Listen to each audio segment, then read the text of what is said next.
Eu fiquei fora da escola, mais ou menos foi uns 3 anos. Eu fiquei um período longe da escola porque meus pais nunca tiveram casa própria. Aí a gente fica mudando. E lá onde eu morava era um lugar bem distante. Às vezes, para mim ir para a escola, o tempo que eu passei estudando, eu acordava 4 horas da manhã para sair. Na pandemia, eu acho que foi dificultoso para todo mundo. Porque dinheiro para aluguel não tinha, para comer também muito pior. O projeto Territórios em Rede começou em dezembro de 2020, com o trabalho de campo, no meio da pandemia. Nós fomos uma equipe que nunca paramos. Se todo mundo parasse, como é que essas famílias iam ficar? Todos os meus primos, né, na escola e meus amigos, e só eu fora da escola. Aí eu ficava desesperada, né, todo mundo estudando, começando o ano letivo e eu fora da escola. Até que nós conhecemos o projeto Territórios em Rede e aí foi uma luz para mim, porque eu estava desesperada. Você conhece alguém que está sem estudar? O meu desejo é que, usando tudo o que o projeto Territórios em Rede vai deixar de legado, que a política de educação tenha tanta importância, não só dentro da escola, mas também fora da escola. Entender que existe um público que não está dentro da escola e que precisa ser trabalhado. E eu quero terminar meus estudos, porque eu quero me formar, eu quero ajudar minha família. A gente não tem casa. Às vezes a gente passa por dificuldades e eu quero mudar. Meu sonho é ter minha formatura, né? Terminar, fazer a faculdade e agradecer a Deus e ajudar meus pais. A luta deles é bem grande, né? E eu não quero isso para mim. Quero mudar. Olá, pessoal, muito bom estar com vocês outra vez aqui. Hoje nós temos uma entrevista excepcional. Nós vamos conversar com o gestor de educação do município de Marabá, que é o Fábio Rogério Rodrigues Gomes. Ele tem muita experiência em educação, já foi diretor de escola, inclusive premiado no Pará pelos seus trabalhos, e hoje nos dá a honra de participar desse nosso podcast lá desde Marabá. Fábio, muito bom ter você aqui, professor, seja muito bem-vindo. Oi, Andréia, eu que agradeço a gentileza de estar aqui nesse momento, falando um pouquinho da experiência de educação de Marabá, uma cidade que fica localizada no sudeste paraense, e é uma honra participar desse momento com você. Imagina, a honra toda minha. Eu quero lembrar que esse nosso podcast é apoiado pela Fundação Vale, que tem diversos projetos belíssimos de transformação social e educacional pelo Brasil. E nós hoje vamos comentar sobre um deles, que é o Territórios em Rede. Fábio, você tem números para nos contar, assim, qual era o tamanho do problema, um pouco dos resultados numéricos?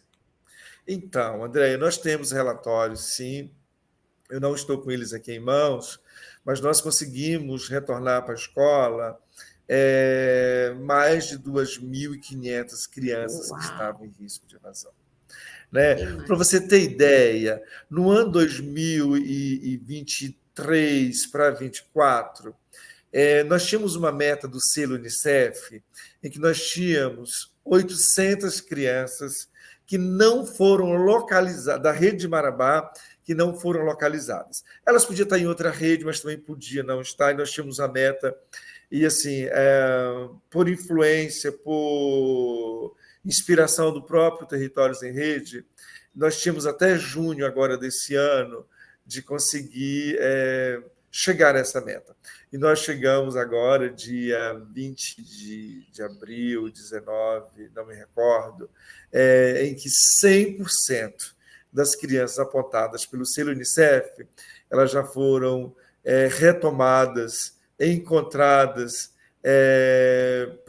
no ambiente escolar, seja no município de Marabá, ou seja em outro município que estava, ou porque estivesse fora da escola, a gente conseguiu resgatar, né?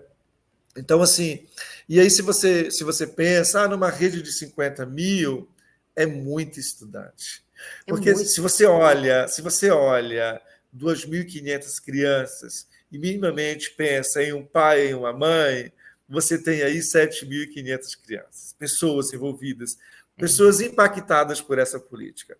Se você olha os irmãos, se você olha... Então, isso tem uma responsabilidade social, isso tem um impacto social muito considerável, né?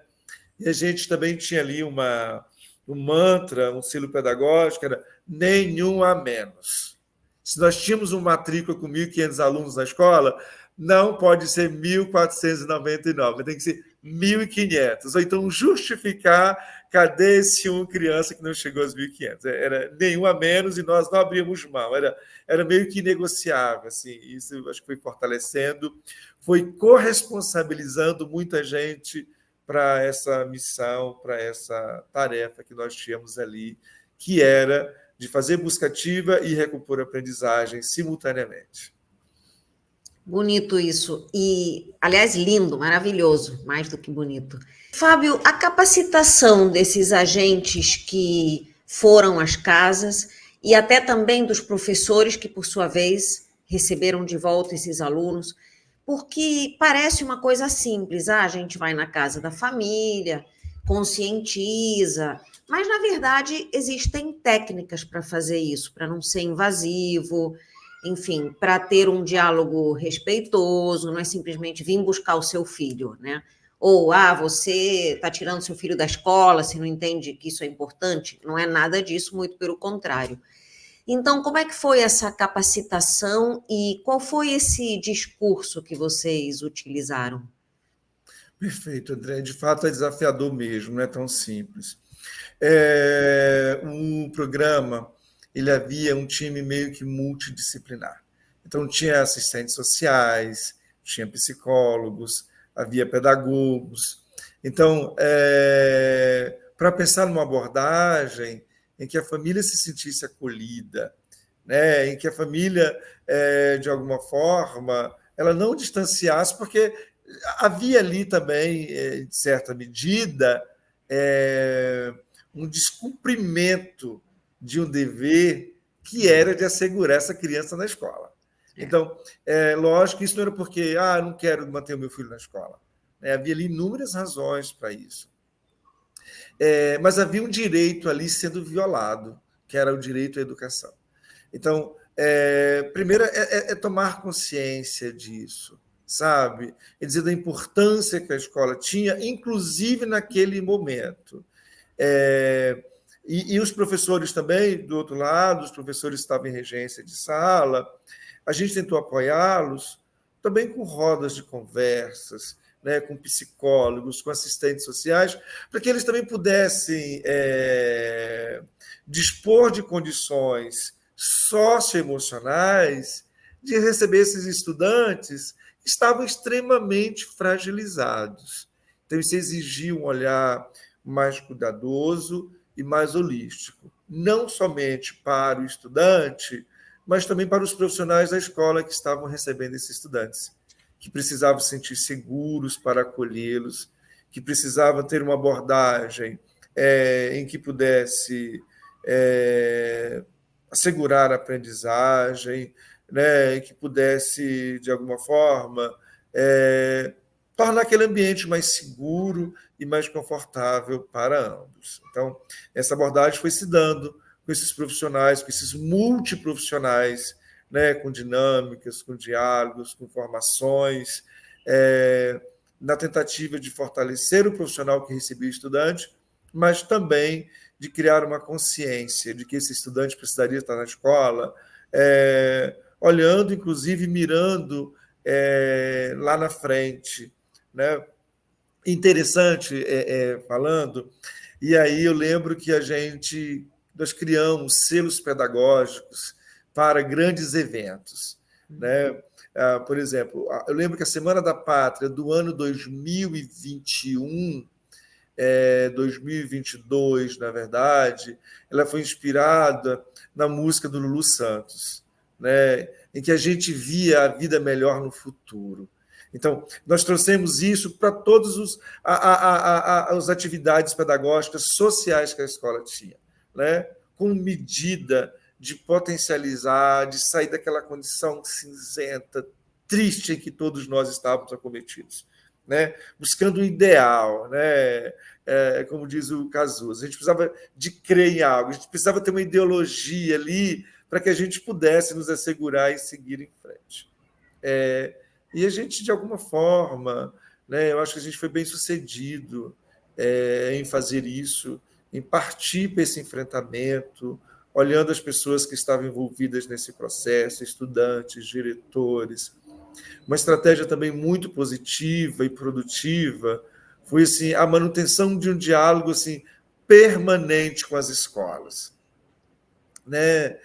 E esse diálogo permanente... Isso, Fábio, desculpa interromper, isso por parte da Secretaria de Educação ou do próprio comitê gestor do projeto Territórios em Rede? Isso por parte da Secretaria de Educação, mas alicerçado também pelo próprio comitê. Né? Porque não havia como separar tudo isso, sabe, Andréa? Não tinha como pensar as políticas, pensar as estratégias, pensar o ano letivo, o planejamento do ano letivo, descuidando da importância de trazer esse estudante para a escola e de mantê-lo no espaço escolar. Então, acho que foram vários braços assim que conseguiu chegar ao resultado que nós chegamos. E o que vocês estão fazendo é completamente revolucionário nesse sentido, né? De trazer para a escola esse papel de acolhida, de dizer, esse sim é o seu lugar, nós vamos te acolher para que você se sinta como numa extensão da sua casa, e que é o primeiro passo, na minha opinião, para a criança se sentir motivada para aprender, se sentir segura para estudar.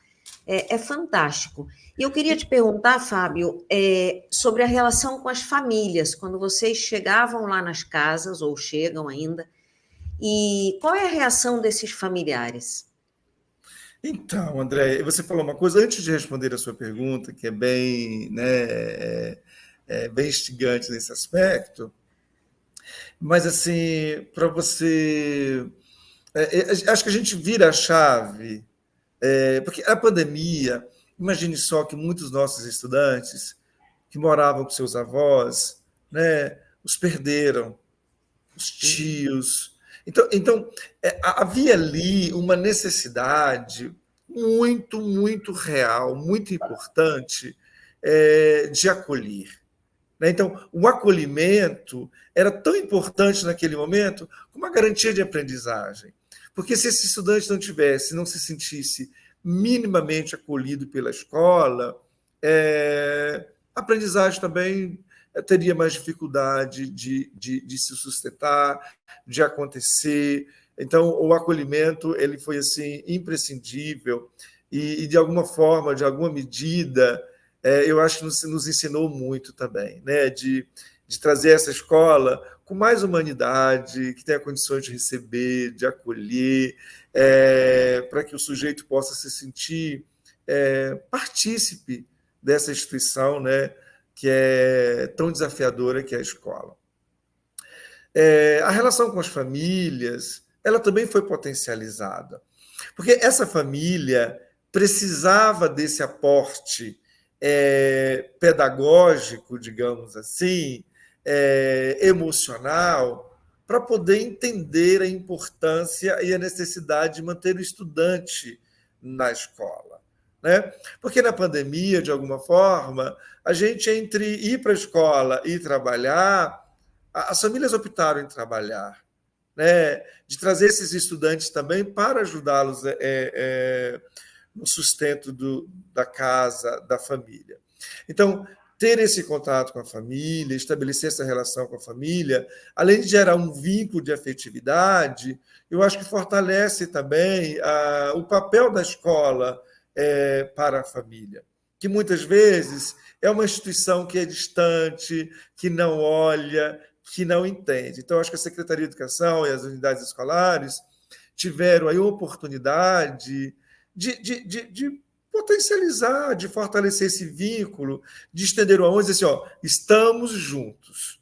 E estar juntos, inclusive, dar ao seu filho a garantia de ter aula, de ir para a escola, de ter aprendizagem, porque senão as coisas ainda podem ficar muito piores, né, do que já estavam. Então, quando a escola, de alguma forma, ela desce, né, para poder subir juntos ou para poder caminhar juntos, eu acho que isso ganha um outro sentido para a família, né? Porque a escola está lá, uma instituição, sabe, blindada de alguma forma, que já sabe, que entende, que sabe o que está fazendo, e a família está de cá. Então, eu acho que é descer de algum modo, é se encostar de algum modo, para que ganhe força mesmo, para que um dá sustento para o outro e possa oportunizar o direito de estudar. Que por mais que os pais, e isso nos ouvimos muito, por mais que os pais entendiam que o filho precisava ajudar, não havia condições de ficar na escola, mas ele tinha consciência da importância da escola para os filhos. Então, havia ali, a escola era uma instituição muito importante nesse período pandêmico, e se juntar a família se juntar à escola, é um processo que foi interessante, eu acho que gera um processo de educação mais humanizado, mas que também continua nos desafiando, né? Porque o processo de busca ativa no município, aliás, o território em redes, acabou inspirando uma política própria do município. E a evasão continua também existindo. Na pandemia ela foi potencializada, mas sempre evasão nesse país, em que não há uma compreensão sistêmica de que a educação é uma prioridade. Então, se não há isso concretamente chegando no dia a dia das pessoas, vai ainda continuar havendo evasão, né? Ainda que seja numa medida menor, mas continua. Então, se aproximar da escola, estabelecer relações mais afetivas e humanizadoras entre famílias e escola, continua sendo um desafio de todas as redes desse Brasil. Imagine uma cidade como a nossa, com 300 mil habitantes, com uma área geográfica bem complexa, com escolas que distam da cidade mais de 300 quilômetros, né? De 206 escolas, 100 no campo. Então, você imagina o quanto desafiador é estabelecer essa relação de afetividade e humanizada com as famílias, né? O que requer contato direto, o que requer acompanhamento pedagógico, o que requer ali uma proximidade diária para que possa se fortalecer esse vínculo. Fábio, você falou de Nenhum a Menos, e toda hora eu estava me lembrando do filme, né? Tem um filme bastante conhecido, oriental, que se chama Nenhum a Menos, que é a história de uma professora que justamente sai em busca de um aluno que está faltando, e ela vai para várias cidades, para o centro, até encontrar.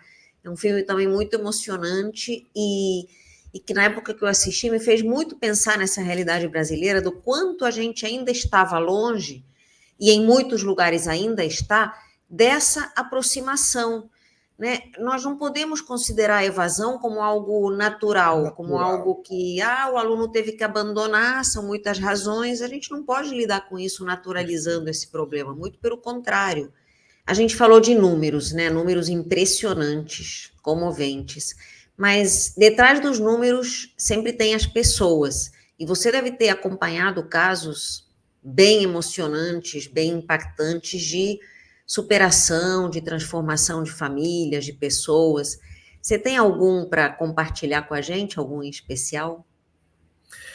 Eu acho assim, um especial não, Andréia, mas assim, de forma geral, o que a gente pôde perceber, e eu falei um pouco, contemplei essa questão no meio da minha fala, que é da escola se perceber nesse processo. Da escola perceber que não faz mais sentido ela continuar, de alguma forma, tentando fazer o seu trabalho sem a presença dos pais, sem o dia a dia das famílias, né? Eu acho que uma outra reflexão muito importante que fica é que sentido que essa escola tem para a família dos seus estudantes, né? Eu acho que isso aproxima as pessoas. Eu acho que isso nos fortalece, sabe, enquanto instituição que produz conhecimento e que oferece conhecimento com a intenção, inclusive, de mudar a vida das pessoas para melhor. Então, eu acho que a pandemia nos ensinou isso. Não dá para seguirmos sozinhos. É preciso sempre ter a presença e ter isso de forma planejada, cuidadosa, com profissionais específicos que fazem essa ponte. E aí nós temos na nossa estrutura educacional um profissional chamado orientador escolar. Esse orientador é um profissional que faz, ele é o ponto focal, ele é o elo de comunicação entre a escola e as famílias. Ele que acompanha a aprendizagem, ele que continua fazendo as visitas domiciliares, ele que mapeia crianças em situação de vulnerabilidade social. Então, eu acho que a pandemia ela nos permitiu ver os nossos estudantes em suas casas. A gente costumava vê-los somente na escola, uniformizados, em que, de alguma forma, todos pareciam estar iguais. Então, eu acho que a pandemia ele nos forçou a conhecer a história de vida dos estudantes. Essas histórias de vidas, essas narrativas, elas mudaram, elas fizeram que muitas escolas, que muitos de nós virassem a chave, né, que era preciso ensinar, continuar ensinando, mas que era preciso um aporte a mais para aqueles que estavam tão distantes da condição que deveriam estar, pudessem aprender. Então, eu acho assim, que muitos casos nesse formato aconteceram ali por intermédio dessa relação, por intermédio da execução do programa no município de Marabá. Eu acho isso assim, fantástico, né? A gente se emociona. Os vídeos produzidos mostram muito isso, né? Dos pais falando da importância desse filho estar na escola. Porque você está lá dando sua aula, né? Você não tem ideia do que esse estudante passou para chegar às 7h30 na escola. Então, eu acho que quando você passa a conhecer essa história de vida, né, muitas delas assim, muito tristes, né, a gente vai ver quanto esses estudantes são fortes para poder se manter ali a sua vida escolar e frequentando as aulas. Então, eu acho que as histórias são diversas nesse sentido. Assim. Eu gostaria muito de te ouvir falando um pouco sobre o contexto educacional de Marabá. Como é que é esse retrato que você pode fazer para a nossa audiência da educação no município? A Marabá é uma cidade com uma rede municipal de educação razoavelmente grande, uma rede municipal que conta com 206 escolas. Destas, em média, 50% ficam localizadas no campo. Campo este que fica distante da cidade, algumas escolas, 300 quilômetros, para você ver o nosso desafio. Nós temos escolas que ficam, em média, 300 quilômetros da sede.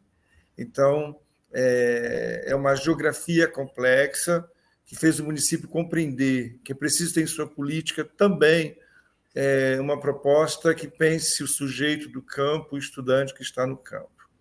Uma rede que tem 52 mil alunos em média,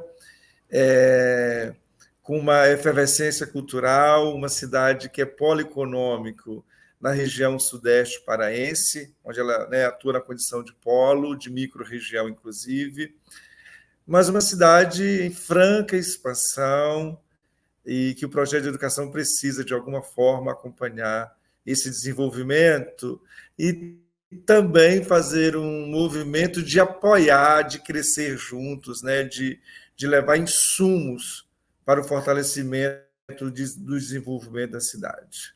Como é que foi esse trabalho junto a essas escolas? São zonas rurais, né? Como vocês atuaram aí? É um desafio ainda maior. Muito difícil. Muito difícil, Andréia. Porque, além de tudo, nós temos um período chuvoso intenso, que é na Amazônia, né? A gente tem um período de chuva muito intenso. Então, isso dificulta o acesso, as estradas ficam mais intrafegáveis, ou quase que intrafegáveis. Mas o campo também tem uma dinâmica, que é essa relação muito mais próxima, naturalmente, entre família e escola. A escola é o único espaço social da vida desse estudante em muitos lugares do campo. Então, por ser o único lugar social desse estudante, né, esse estudante tem uma outra relação afetiva e social com a escola. Então, isso, de alguma forma, contribui também para que esse estudante e essa escola estejam mais próximos. Então, eu acho que isso, se de um lado dificulta o acesso da secretaria em fazer esse processo, por outro lado, a gente tem um estudante que, naturalmente, é mais próximo à escola, porque a escola faz parte da sua vida social. A escola é o espaço social que esse estudante tem naquela comunidade. Né? É lá que ele que ele tem o teatro, é lá que ele tem a dança, é lá que ele tem a música, é lá que ele tem outras atividades socioculturais. Então, isso acaba fortalecendo esses vínculos. Né? Por outro lado, se fazia necessário que a secretaria desse o suporte necessário, né? Que fizesse uma abordagem metodológica com que esse estudante se mantivesse na escola e garantisse a aprendizagem. Né? Mas foi muito desafiador mesmo. E os números, eles, sem dúvida, são maiores no urbano, de retorno para a escola, mas também porque no urbano havia mais possibilidade de evasão. No campo havia também, mas esse estudante estava ali de alguma forma mais próximo à escola, e isso possibilitava que o próprio professor realizasse esse diálogo direto com essas famílias. Então, a gente também tinha ali um diálogo com os professores, de como orientá-los, de como apoiá-los para a manutenção desses estudantes nas escolas do campo. Eu imagino que entre os municípios no Pará tem também uma desigualdade interna, não é? Uma desigualdade interna, sem dúvida. E essas desigualdades, né, que exige uma política de equidade, inclusive, a gente tem trabalhado nessa perspectiva de que tenhamos direitos equânimes de aprendizagem para os estudantes, e que tem uma ligação fortíssima, inclusive, com o tema central do nosso podcast hoje, que é o Territórios em Rede, a necessidade de realização de busca ativa dos nossos estudantes. Então, quero muito saber sobre isso. Fábio, você esteve à frente da criação da política municipal, que é uma política intersetorial, inclusive, de identificação e atendimento de crianças e adolescentes fora da escola ou em risco de abandono da escola, em risco de evasão. E, pelo que eu soube, é uma iniciativa inédita de prevenção e enfrentamento dessa exclusão escolar. Você pode me contar um pouco sobre essa política que você desenvolveu? Posso. Na verdade, é um trabalho lindo, incrível, e ele foi muito potencializado. Na verdade, ele ganhou uma metodologia própria a partir de uma cooperação técnica com a Fundação Vale, em que o município foi contemplado com um programa chamado Territórios em Rede. Um programa que veio para o município num momento muito, muito importante, muito necessário, e eu costumo dizer, sem o qual eu não sei, né, onde estaríamos, para te falar a verdade, porque naquele momento em que o programa iniciou no município, nós não tínhamos perna, nós não tínhamos uma infraestrutura para desenvolver. Né? Na verdade, ele vem muito motivado ali, fortalecido em razão da pandemia da Covid-19, em que todos nós estávamos pensando em que medida a gente conseguiria colocar as crianças na escola, considerando que muitos se evadiram com seus pais para as roças, para o campo, para a casa dos avós, né? E a gente consegue desenvolver, em meio à pandemia, um programa que olhava para o estudante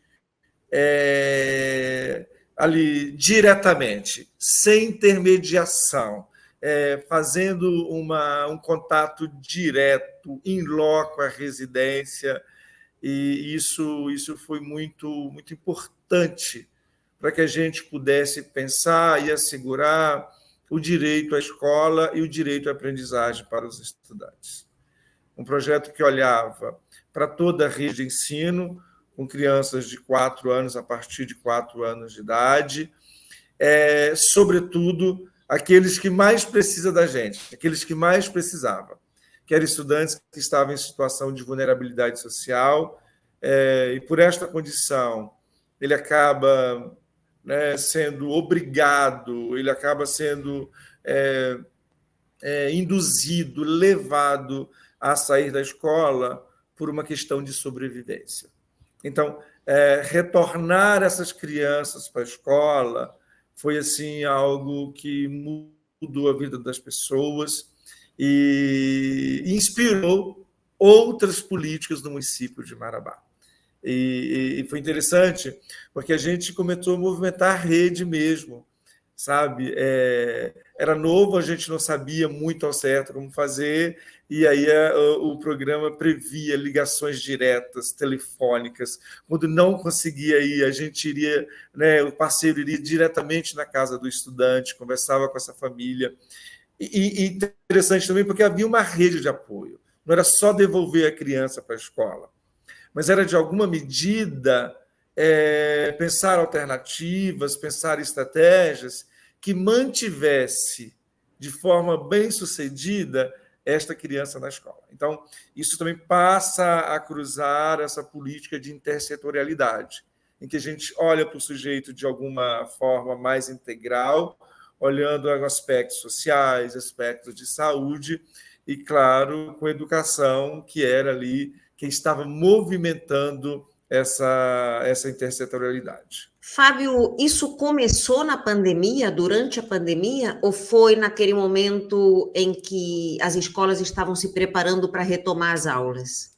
Começamos na pandemia, isso foi muito especial, porque e ele se manteve 2 anos, né, Marabá. Nós paralisamos as aulas aqui em Marabá dia 21 de março.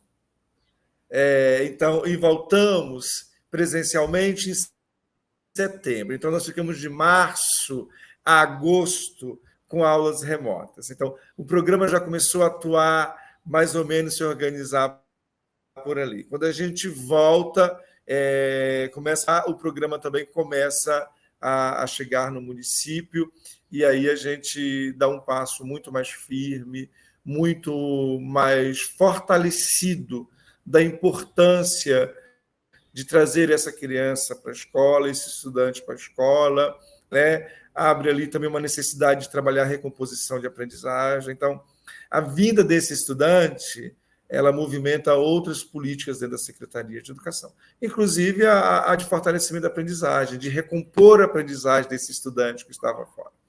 Porque esse estudante que ele retoma para a escola por intermédio do Territórios em Rede, era o estudante que estava, potencialmente, em sua maioria, em condição de vulnerabilidade. A condição de vulnerabilidade, por si só, ela gera fragilidades na aprendizagem dessa estudante. Então, a UTR nos apoia em trazê-lo para a escola, mas, de alguma forma, de alguma medida, ele sinaliza a importância de potencializar a aprendizagem desse estudante. Porque senão ele voltava a sair da se evadir também, porque não era só trazê-lo, ele precisaria se sentir seguro, confortável, acolhido. E a aprendizagem, como direito desse estudante, sem dúvida, era a sua maior motivação para estar na escola.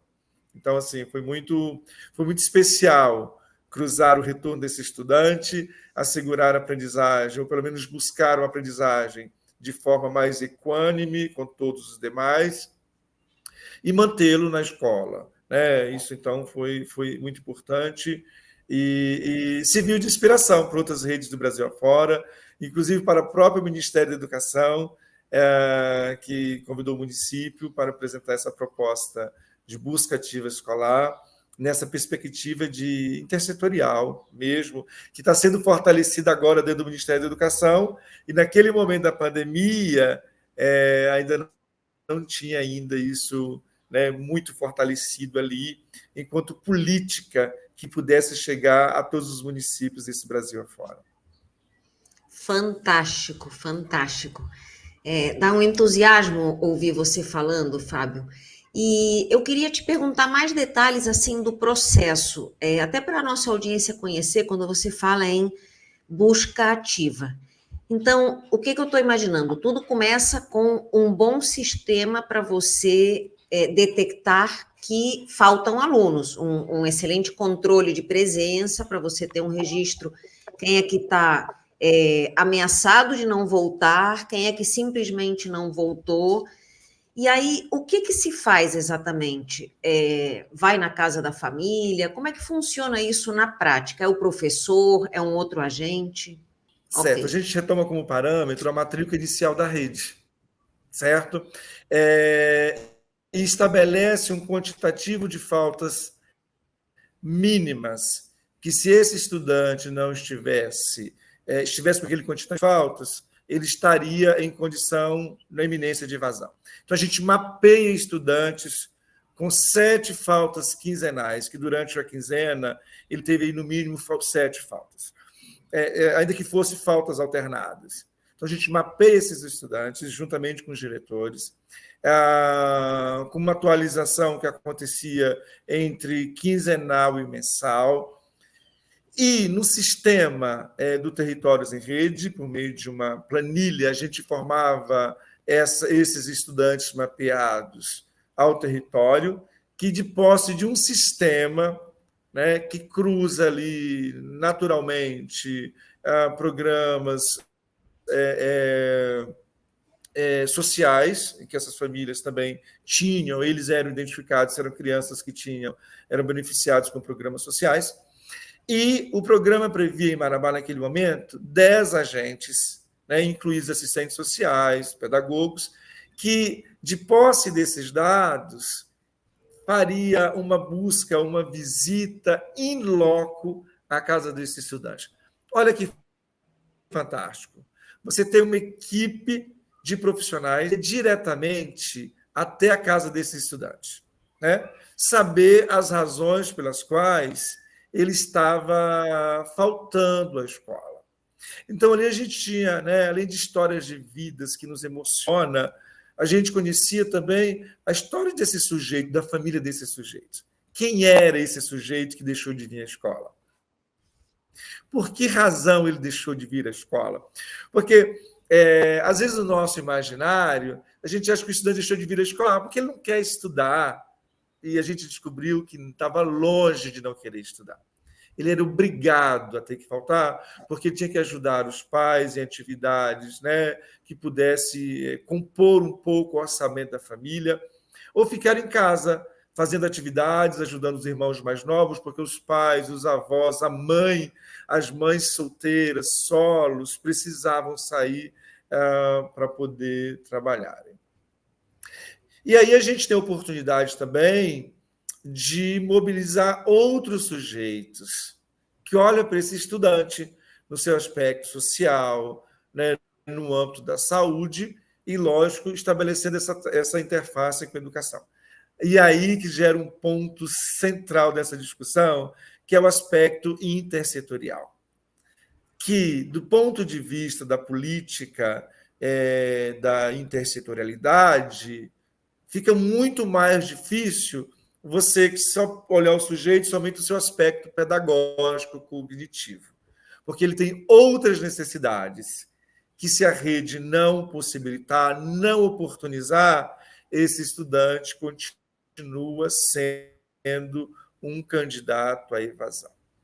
A partir dessa busca desse sujeito para a escola, né, inclusive havia carro de som, cartazes, perguntando: você sabe se tem algum aluno fora da escola?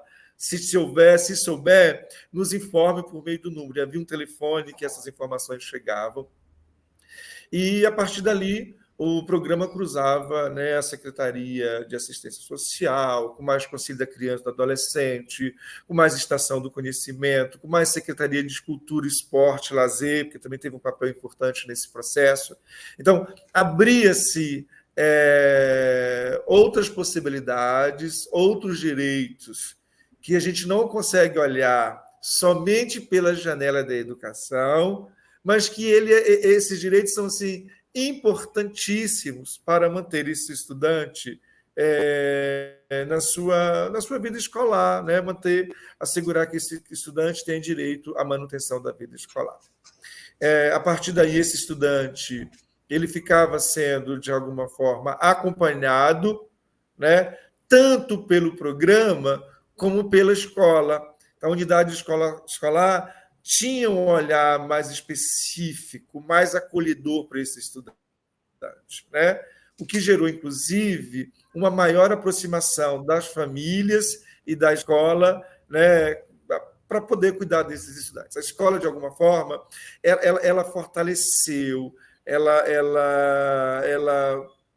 permitiu, de alguma forma, por uma necessidade, inclusive, de manter um vínculo mais afetivo, mais próximo à família desses estudantes, né? Então, a ideia também era acolher esse estudante, era trazê-lo para a escola, acolher e garantir a aprendizagem. Olha que fantástico, né? Cria, naturalmente, um olhar mais humanizador e mais afetuoso para a educação dos estudantes. Olha, Fábio, isso é muito revolucionário até, porque quando a gente olha a educação do passado, que Paulo Freire, por exemplo, tanto criticou, entre outros, que você pegava aquela escola que era um mundo ideal, academicamente forte, e que o aluno, quando chegava muitas vezes de outras culturas, sem aquela base cultural igual à das classes dominantes, ele se sentia um verdadeiro peixe fora d'água. E era uma escola, nessa época, extremamente excludente. Quer dizer, meio que feita para quem se adaptasse a esse modelo rígido, pré-definido, maravilha, e quem não se adaptasse ia ficando pelo caminho, porque, afinal, não era, entre aspas, digno desse modelo escolar. E dentro disso, eu queria até te perguntar uma coisa. Dentro desse universo de alunos que abandonam e que evadem, ou que tem esse risco, você vê diferença entre a situação de meninos e meninas? Porque eu tenho lido algumas estatísticas que, assim, as razões são diferentes. Às vezes tem, por exemplo, gravidez precoce, né, no caso de meninas, ou aquela visão de que a menina que tem que tomar conta dos irmãos menores, aí o menino continua trabalhando e a menina fica em casa para tomar conta. Você percebeu isso? E eu te pergunto, tem alguma ação específica de vocês para esse problema, para esse desafio da mulher?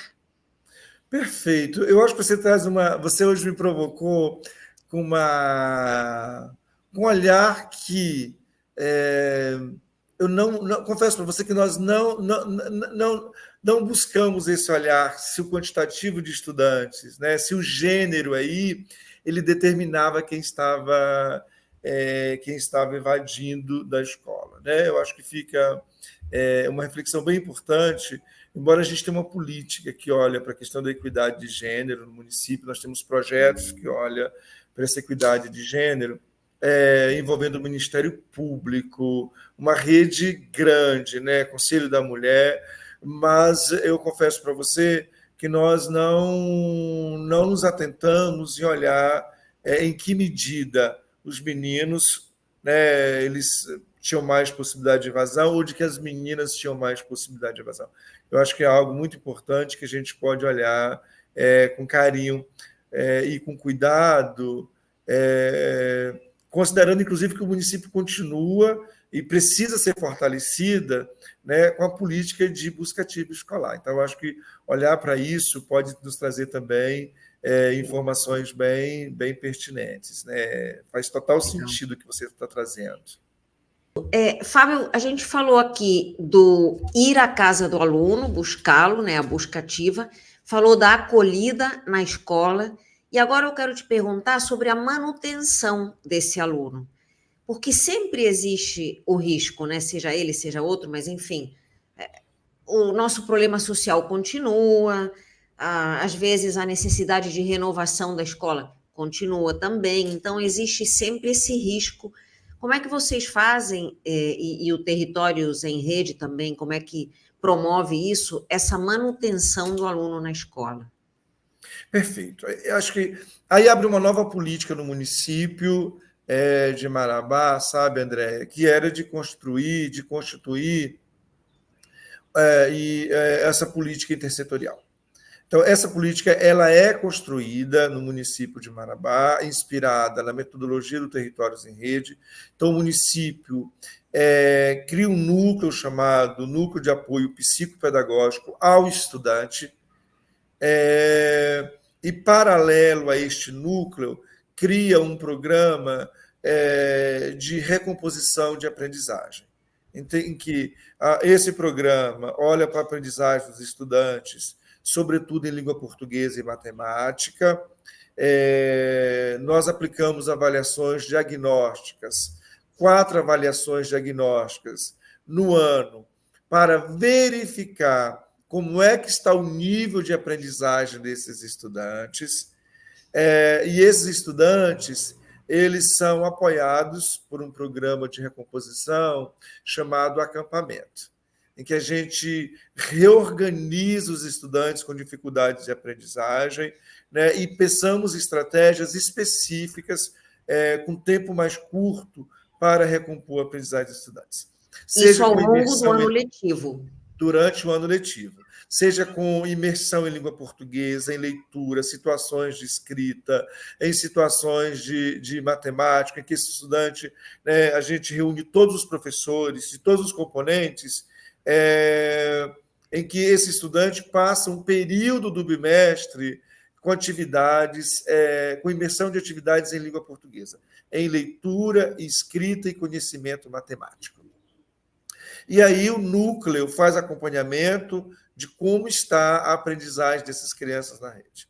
E aí isso abre diálogos e se abre novos desdobramentos com as escolas para, se nós temos no universo a cada mês de X crianças que estão com aprendizagem abaixo do esperado, a gente precisa criar alternativas para que essas crianças estejam. Então, as escolas apoiadas pela Secretaria criam essas alternativas e a gente reavalia para ver se eles conseguiram. E aí a gente vai fazendo isso ao longo do ano, de modo que a gente, ao final do ano, cria uma avaliação final para observar se esses estudantes alcançaram o nível de aprendizagem que deveria.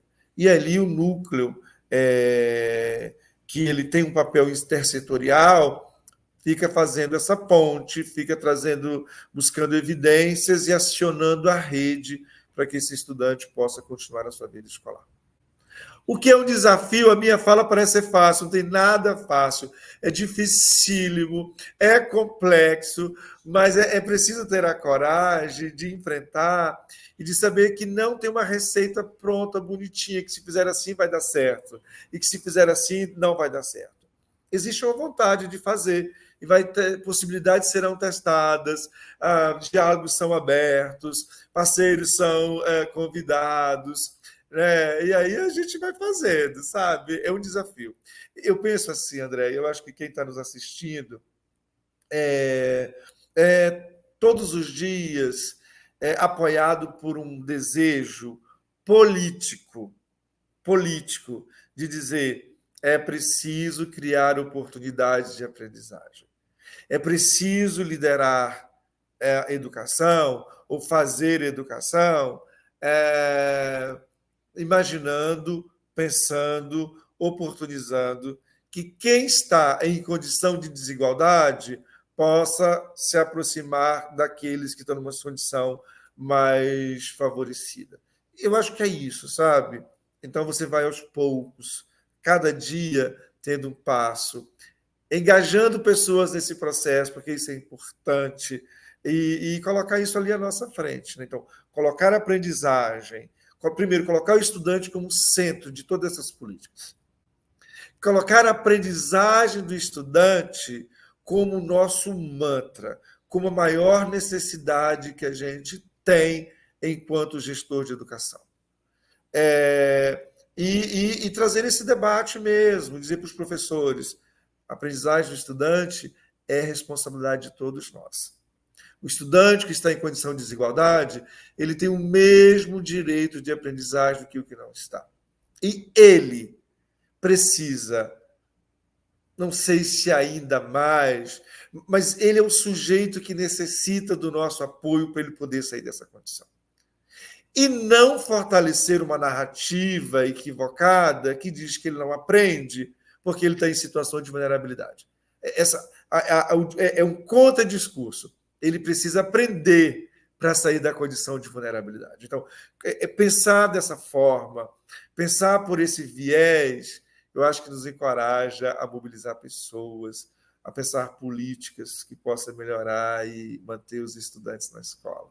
Maravilhoso, Fábio. Queria estar aí para te dar um abraço depois dessa fala. Maravilhoso. Fábio, você como gestor, diretor de educação, diretor-geral de educação no Marabá, eu te pergunto como gestor público educacional, como é que você vê esse nosso Brasil hoje no campo educacional? O que você acha que seria prioritário para uma política educacional nos próximos anos? Olha, essa pergunta ela é muito, muito complexa. Então, a minha resposta é uma reflexão, né? Quer dizer, eu não tenho resposta, eu tenho reflexão para o que você traz, sabe, Andréia? Eu acho que o Brasil tem um problema que precisa ser resolvido e que, graças a Deus, é uma política que está sendo potencializada. Tem duas que eu acho muito importante, que é garantir que até os 7 anos de idade todos os estudantes estejam alfabetizados. Essa é uma meta que todos nós que fazemos gestão de educação pública precisa colocar na nossa frente e todas as políticas precisam, de alguma forma, ser alicerçada e olhar para essa importância. O estudante alfabetizado, ele tem menos chance de sair da escola, isso é óbvio. Ele tem mais possibilidade de ser um sujeito histórico, com condições de mudança, com condições de viver em sociedade, ou com mais condições de viver em sociedade, de ser mais feliz, né? De ter uma sociedade com mais dignidade. Então, eu acho que resolver o problema da alfabetização, essa precisa ser uma política em que todos nós precisamos centrar forças. Uma outra política que eu acho importantíssima dentro do escopo do que nós estamos tratando, que é evasão escolar e evasão que se dá por questões também de vulnerabilidade, é uma educação que olha o sujeito em tempo integral. E aí a gente começa a olhar para uma política que está lá no Plano Nacional de Educação e que é preciso ser cada vez mais arrojada, mais forjada. E quando eu digo forjar, no sentido de se reconstruir, de olhar esse sujeito de forma integral, que são as escolas em tempo integral, né?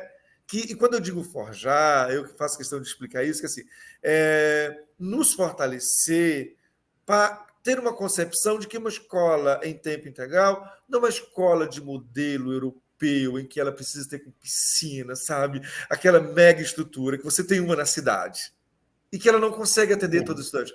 Mas se olhar mesmo esse sujeito, né, de forma mais integral, com tempo integral, e não de tempo integral, é importante dizer isso, para que a gente possa garantir esse sujeito na escola, né? usando, inclusive, o potencial cultural, o potencial artístico que os municípios têm. Então, envolver os estudantes, né, nessas possibilidades que nós temos. Eu não falo só de Marabá, né? É porque a gente fica ali nos distanciando, mas uma escola, sabe, acho que reconstruir o que é olhar para esse sujeito, porque ele pode não estar numa escola que tem uma piscina linda, que tem um ginásio maravilhoso, que tem dança, música, teatro nas suas dimensões mais, sabe, aprofundadas, mas que ele tem acesso à música, né? A música, inclusive, da sua cidade, né? Que tem atividades teatrais, culturais, e que esse sujeito passa a ser olhado de uma forma mais integral por nós, porque talvez isso nos possibilite a fazer um pouco o exercício que a pandemia, né, nos fez, que era olhar para esse sujeito, né, na sua totalidade, não somente no aspecto pedagógico. Então, acho que a alfabetização e olhar o sujeito de forma mais complexa, mais profunda, nas suas dimensões cognitivas, culturais, éticas, eu acho que pode ser um caminho importante para a gente manter os estudantes na escola e mantê-los com mais aprendizagem. Claro que isso não se faz sem financiamento. É uma outra parte, mas que é necessário ter financiamento, né? Ter mais financiamento para a escola pública. Eu acho que esse também é um caminho assim, importante, né? É preciso também olhar para os profissionais da educação. Sabe, Andréia? Os professores, eu sou professor há 26 anos. E eu confesso para você que eu queria ser professor de novo. E não é romantizar a profissão, mas acreditar no poder que nós, professores, temos quando fazemos educação. Da importância que nós temos para essa sociedade, né? Do que a gente pode impactar socialmente a partir do exercício do magistério. Mas que é preciso também reconhecer esse professor como esse sujeito que produz, que possibilita mudanças, que precisa ter um salário melhor, que precisa ter uma jornada de trabalho que não seja tão totalmente em sala de aula, que ele tenha tempo para pensar, para planejar, para avaliar, que possa ter um salário melhor, porque a gente também passa a atrair grandes profissionais, né? Se você faz uma enquete na escola, eu fui diretor de escola de ensino médio, e foi uma experiência muito linda na minha vida, porque lá eu descobri que eu era importante para o estudante. Não porque eu era o diretor da escola. O diretor de escola passou sentido para mim que eu descobri que eu tinha sentido para o estudante. Eu lembro que quando eu saí da escola, depois de 10 anos, uma estudante disse assim para mim, nunca vou esquecer, disse assim para mim, professor, o senhor era o único abraço que eu tinha todos os dias. Nossa. Então, eu percebi que eu chegava até eles de alguma forma. E é preciso ter mais pessoas que queiram chegar, sabe? Tem tantos talentos aí, mas às vezes eles acabam não sendo atraídos para o magistério, porque as escolas não têm as condições estruturais que deveria, os professores não têm o salário que deveria, né? Então, eu acho que de um lado é pedagógico, pensar em alfabetização, sabe? Assegurar que todas as crianças sejam alfabetizadas. E Ceará mostra isso, o quanto o Estado cresceu, né? As avaliações externas, a Exempseb mostra que a criança alfabetizada é a criança que vai potencializando sua aprendizagem.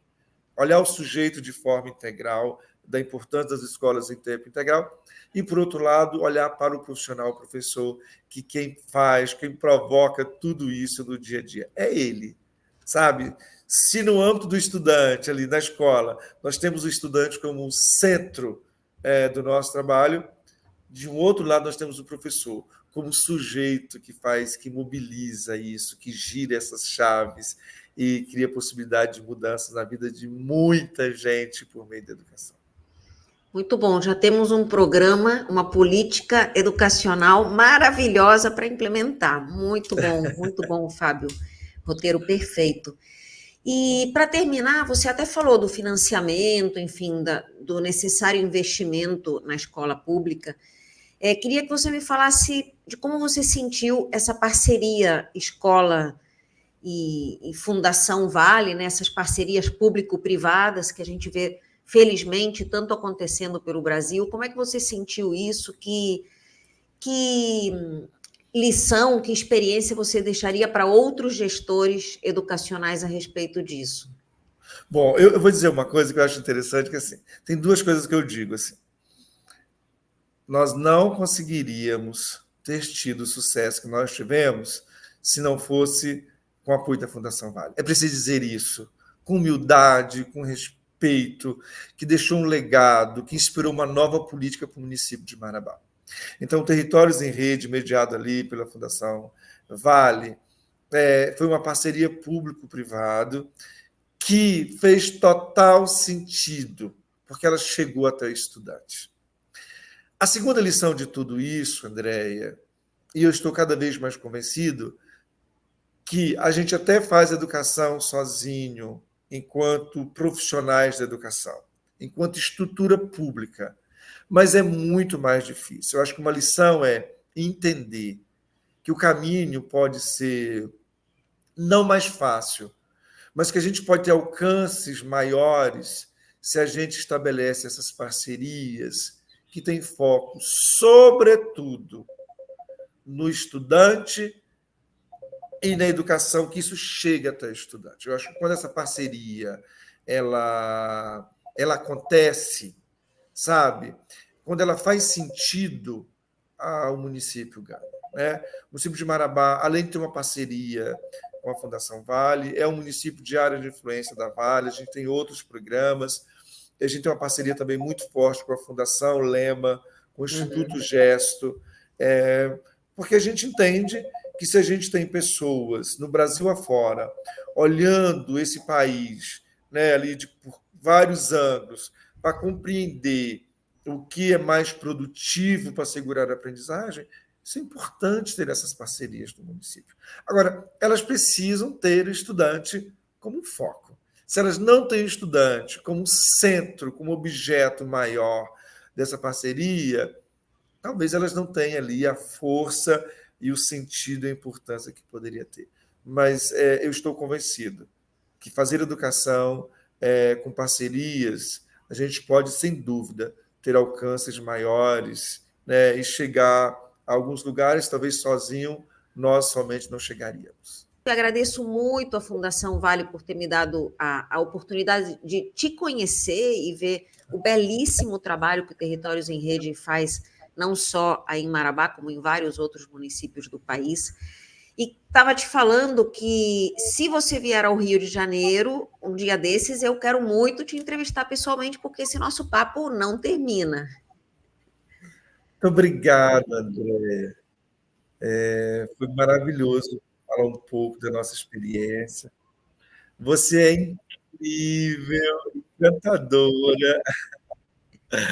E eu sou muito feliz de poder participar de momentos como esse, né, que pensa a educação, que fala das experiências bem-sucedidas, apesar de todos os desafios que a gente tem. Então, muito obrigado em nome da Secretaria de Educação de Marabá e pela oportunidade. Obrigada a você, um grande beijo. E para todo mundo que nos acompanhou, até a próxima. Até a próxima.